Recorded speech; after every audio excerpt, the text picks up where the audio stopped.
이 새벽 하나님의 은혜가 우리와 함께할 줄 믿습니다. 오늘 우리가 본문으로 보고 있는 욥기 25장은 빌닷의 마지막 그런 변론입니다. 그 변론을 마지막으로 이제 욥의 새 친구는 욥기에서 더 이상 등장하진 않습니다. 빌닷의 마지막 등장이었지만 화려한 종지부가 아니라 용두 3위처럼 흐지부지하게 끝나는 그런 형국입니다.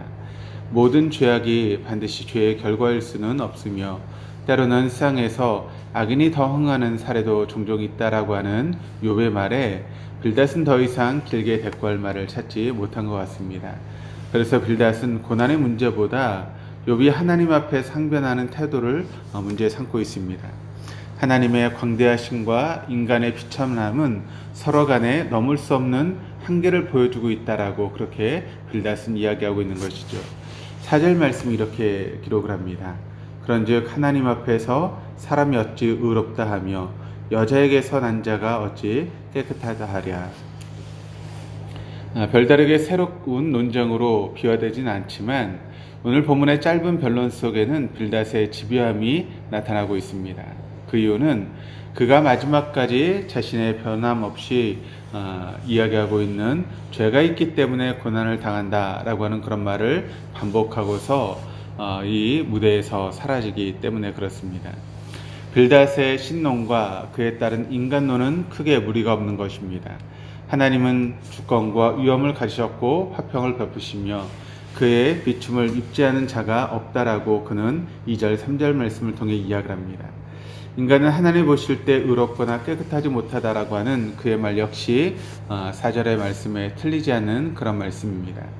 그러나 이처럼 말하는 것 속에는 우리는 빌닷이 욥의 고난이 죄 때문에 받는 벌이라고 하는 그런 논지를 끝까지 버리지 못하고 있는 그런 모습을 우리가 엿볼 수 있게 되는 것이죠. 욥에 대한 빌닷의 이런 진심 어린 충고에 대한 욥의 대답은 우리가 내일 살펴볼 26장 2절 말씀을 통해서 이렇게 기록을 합니다. 내가 힘없는 자를 참 잘 도와주는구나. 기력 없는 팔을 참 잘도 구원하여 주는구나. 그리고 결국 욥의 새 친구의 변론에 대한 하나님의 최종 그런 결론이 나오고 있는데 욥기 42장 7절 말씀을 통해서 이렇게 이야기를 합니다. 여호와께서 대만 사람 엘리바스에게 이르시되 내가 너와 내 두 친구에게 노하나니 이는 너희가 나를 가르쳐 말한 것이 내 종 욥의 말같이 옳지 못함이니라. 욥의 친구들은 하나님의 정의로우심을 방어한다라고 하는 그런 핑계로 자신들의 신학적인 지식과 견문으로 욥을 비난했습니다. 더욱이 그들은 욥을 위로하기는커녕 고통받는 이유만을 끈질기게 붙잡고 늘어짐으로써 고난당하고 있는 욥에게 큰 상처만을 남겨주었습니다. 그들은 하나님에 관한 자신들의 짧은 신학적인 지식을 변호하기 위해 고난받는 자의 처지를 비난하는 경건한 위선자가 되었던 것입니다. 많은 사람들이 하나님에 대해서 이야기를 합니다. 그러나 하나님을 아는 지식이 아니라 하나님에 관한 지식을 말합니다. 하나님에 관한 지식은 인간에 의해서 재생산되고 규정된 지식입니다. 그러니까 하나님과의 관계 속에서 자신이 직접 경험했던 하나님의 그런 지식이 아니라 하나님에 대한 사람들이 이야기하는 것을 듣고 그렇게 이야기하는 지식이라는 것이죠. 많은 경우 하나님에 관한 지식에 의거해서 하나님을 말하지만 실상 그 모든 것들이 하나님과의 그런 경험이 없는 추측일 때가 많이 있다는 것이죠. 그리고 그 추측과는 전혀 다른 하나님의 인도하심과 대답을 경험하고는 당하는 경우가 얼마나 많이 있는지 모릅니다. 이사야 55장 8절 9절 말씀이 이렇게 기록을 합니다. 이는 내 생각이 너의 생각과 다르며 내 길은 너의 길과 다름이니라. 여호와의 말씀이니라. 이는 하늘이 땅보다 높음 같이 내 길은 너희의 길보다 높으며 내 생각은 너희의 생각보다 높음이니라. 예수님 당시 바리새인들은 자신의 논리와 명분에 빠져서 주께서는 제사를 기뻐하지 아니하신다라고 고백했던 다윗의 자기 선언 속에 숨어 계시는 하나님의 법의 참 의미를 깨닫지 못했습니다. 그 결과 사람을 살려야 되는 하나님의 법을 오히려 사람을 속박하고 더 나아가 하나님을 대적하는 법으로 변질시켰던 것이 바로 바리새인들의 모습이었다는 것이죠. 그래서 그들은 누구보다 하나님을 잘 안다라고 자랑했지만 실상은 예수님으로부터 독사의 자식들아라고 하는 그런 책망을 받았던 것이 바로 바리새인들의 모습이었다는 것이죠. 편협한 유대주의에 빠진 요나 시대의 유대인들 역시 그들을 대표하는 요나가 비록 하나님 말씀을 대언하는 선지자였을지라도 인류를 사랑하신 하나님 아버지의 마음은 결코 알지 못했습니다. 이 모두 하나님의 노하심을 직면할 수밖에 없었던 빌닷의 모습과 결코 다르지 않는 모습이다라고 하는 것을 우리가 알 수 있게 되는 것이죠.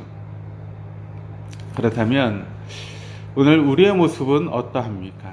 욥기의 대부분을 차지하는 그 많은 변론과 대화 속에서도 정작 자신의 끝까지 변화되지 않고 하나님을 화려하게 설명하지만 실상은 추측이고 하나님에 대한 그런 진정한 지식도 경험도 없는 그런 빌닷의 모습이 혹시 우리들의 모습 가운데 있는 것은 아닙니까? 우리가 교회 생활을 누구보다 좀 오래 했다고, 또 내가 받은 직분이 내게 있다고 우리가 너무나 쉽게 하나님에 대한 평가를 내리고 그 하나님에 대한 평가를 가지고 사람들을 정죄하고 판단하는 그런 모습들이 과연 우리에게 없었는지에 대해서 우리가 깊이 한번 생각해 봐야 될 줄 믿습니다.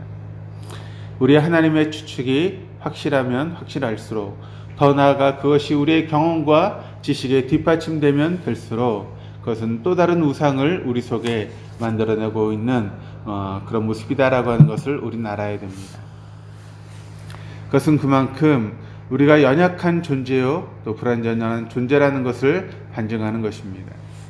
오늘 뭔가를 이루고 경험하고 깨달았다고 우리의 그 이름과 경험함과 또 깨달음을 항상 하나님 말씀 앞에 반추하지 않고 또 겸손히 하나님과 동행하는 자리에 우리 자신을 세우지 않는다면 그것들은 우리의 하나님의 추측에 든든한 기반이 되어 욥의 친구들처럼 우리의 경건한 위선자들을 만들어버리는 그런 도구가 되어줄 것입니다. 그러므로 오늘 이 새벽 우리가 빌닷과 같은 경건한 위선자로 서지 않도록 우리 자신을 항상 돌아보고 또 우리의 모든 경험과 또 하나님에 대한 지식도 말씀에 비추어 깨달을 수 있는 그런 복된 하루가 될 수 있기를 주님의 이름으로 축원합니다.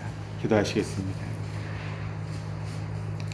신실하신 하나님 아버지, 그 많은 말씀 속에서도 깨어지지 않는 단단한 껍질을 쓰고 있는 우리 속에 있는 빌닷의 모습을 발견합니다.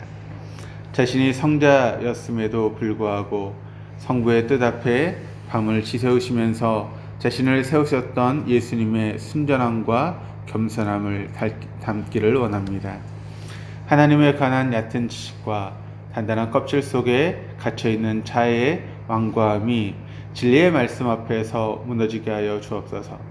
인간의 경험과 지혜에 권하는 말이 아니라 성령의 나타나심으로 들려주시는 참 하나님 말씀이 우리를 다스리고 또 그 말씀 가운데 겸손함으로 우리가 살아갈 수 있도록 인도하여 주옵소서. 오늘도 주님 앞에 예물을 드린 손길이 있습니다. 하나님 그 손길을 축복하시고 소원하며 기도하는 모든 기도의 제목들이 하나님 안에서 응답을 얻게 하여 주옵소서. 감사하며 예수 그리스도 이름으로 기도드립니다. 아멘.